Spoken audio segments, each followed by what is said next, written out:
Okay. So, what's going on, guys? Welcome back to another video by yours truly, Guyver. Okay, so if you're already asking why am I in a different location, and rest assured that my studio is fine. It's just that I want to have a different vibe on this video because this is a sit-in video. Okay, so don't get alarmed if you guys are. Anyway, so you probably already read the title. That's why you click it. And you're right. These are the things that I hate about the Philippines, or things that frustrates me here in the Philippines. Now, before you bash me on the comment section below, I just want you guys to know that these are my personal frustrations and I just want to share it to the world or to my own countrymen. So if you have a different point of view, then feel free to make a video about the things that you love, which I think I will do after this. Yeah, by the way, before I continue that, this will serve also as an educational type of video in case there are some foreigners who wants to travel here and plan to stay for a longer period of time. So these are the things that might frustrate you also, and for you guys to expect probably the worst. Okay, so without further ado, here are the things that a Filipino, myself, hates about the Philippines. Okay, let's start with the transportation scheme. Well, probably you already know, if you're a Filipino, that the transportation here in the Philippines, especially in Manila, is pretty much chaotic. Not only that, the public transportations types of vehicles are being owned not by the government but by private businesses and entities. So for example, you've already heard the initiative of modernizing the jeepneys here in the Philippines in a form of minibus. They call it modern jeepneys, but let's all be honest here, those are minibus. So they want it to be modernized using electronic types of payments with this called prepaid card thingy like beep card. But what frustrates me is that per district or per type of buses, you need a different type of prepaid card or transportation card, what you call, compared to other countries like Japan with Suica, Hong Kong with Octopus card. It is kind of unified where you can use it in convenience stores, in taxis, in buses. Here, it's not like that. Pretty much you're gonna be owning a lot of different cards if you will be traveling multiple times, or you will be riding multiple times, for example, by this district A to district B to reach district E. So yeah, it's frustrating because it's not one unified card and it doesn't work even to convenience stores. So that's one of the things that really frustrates me, and probably frustrates also the commuters, the public commuters every day. Next would be not enough sidewalks. Well, yeah, that's one of the problem here also in the Philippines.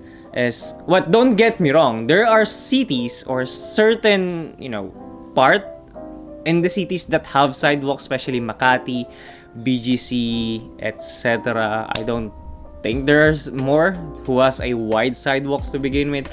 But yeah, the sidewalks here in the Philippines are pretty much narrow compared to other countries, especially if you're in the, like business district or shopping districts. It's kind of narrow compared to others. And sometimes there isn't any. So that's why you will see a lot of people walking on the road. That's not because there's no sidewalk. That's not because they want to walk on the road and we don't have discipline. It's just that we don't have any sidewalk to walk with at the first place, because some homeowners extend their property to the sidewalk, but at the first place there isn't enough inches or space for the sidewalk itself. So sometimes it's just fit for one human being or two, maybe one and a half, a full-grown male and a baby. So yeah, road hazard if you will ask me. So yeah. Third one is expensive housings. We all know that land and property and stuff and housing, building, whatsoever, etc. are expensive across the globe. But there is one kind of housing that is quite different from the rest of the world, and that are the condominiums that are being built. In other part of the world, condominiums is the way of saying that I can't afford a land and a house, so I'm going to have a condominium because it's a little bit cheaper.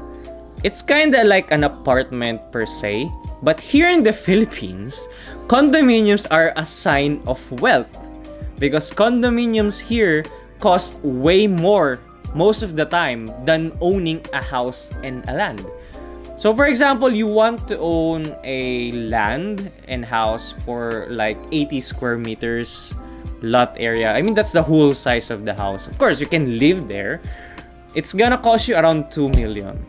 But there are some condominiums who are way smaller than that kind of size, which gonna cost you 4 million pesos. I don't want to convert it, or you can see the conversion down below.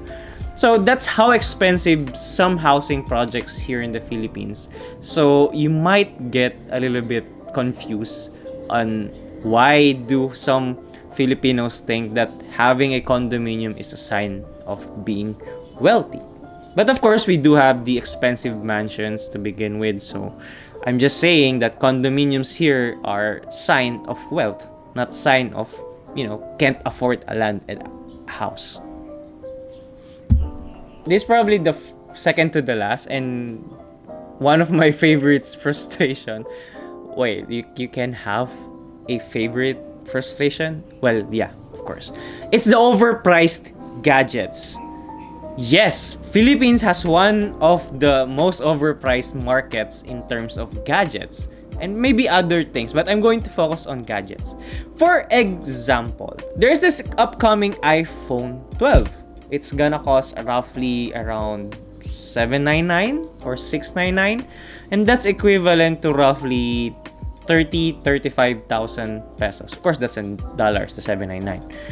But here in the Philippines, you're gonna need to pay an extra $100 or more for that kind of gadget. So, for example, if the original price or the retail price of the iPhone 12 is around $799, it's gonna cost you around $825 here in the Philippines. And sometimes if they're going to be the Pro model, for example, it's gonna cost $200 more than the original price, which I don't know why, because some people say that exportation fee and stuff, but for me, aren't the distributors or the resellers or the authorized distributors get a little bit of discount from buying bulks? And if you're going to transfer it by bulks, then you're pretty much having less cost. So yeah, I think the importation tax really kicks us in the balls, but at the same time, I think we Filipinos or the businessman really just want to earn twice or 30% more earning to 40. But yeah, that's what frustrates me, because the gadgets here sometimes are more expensive than the retail price of when they were produced or when they are being endorsed. But I know for a fact that in a marketing standpoint, that's not always the case. They need to earn a little bit, but that's too much in my opinion. Yeah. Okay, last but not the least, street parking. Yes, you heard me right, street parking. And before you guys get mad, I know street parking is sometimes allowed depending on which barangay or municipality you are in. But one thing that really hates me is when they're parking in a busy road. When I meant busy road, for example, this is the straight road heading towards the highway where a lot of traffic is moving, and you will see a lot of tricycles, cars, trucks, motorbikes are being parked, and sometimes doubled parked, meaning there's park on the right side and there's also park on the left side, and there's only one way you can enter. And note to you guys, these are roads that are meant to be two ways, and sometimes it's being used as a one way because of these people who are buying vehicles which doesn't have any parking lot in their house. Well, of course, if you're living in a subdivision or in a much exclusive area, these are nothing and these are being allowed. But I'm talking about the public places.